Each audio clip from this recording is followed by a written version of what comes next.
It has been a great pleasure for me to attend most of the wealth creation studies by Ramdevji Agarwal at this company. It is a delight to hear insights coming out of this wealth creation studies over the last 25 years. I have gained immensely out of this, and this I have brought into practice while managing months for clients, on an ongoing basis.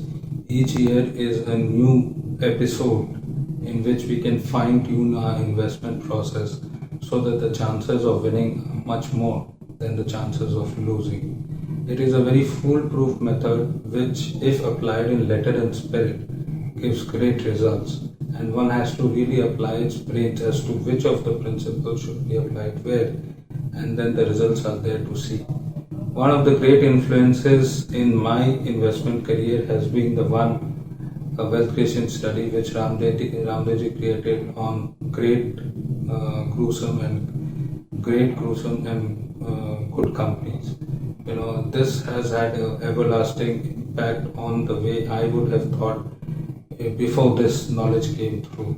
I always thought that anything which was bought cheap and sold expensive should be the way to go about in investing. But when I came to understand that two-thirds of companies in India don't even earn cost of capital, then it became extremely clear that they are bound to suffer from low prices to earnings and low prices to valuations. Ever since then, it's always been growth story for India as far as I'm concerned, to see the longevity of growth, to understand the competitive advantage period, and to have some degree of margin of safety, and to some extent evaluate management quality also. These are templatized models that we have had in each of our wealth creation studies, which have gone a long way in us becoming better investors and in turn giving better returns to our clients. Thank you.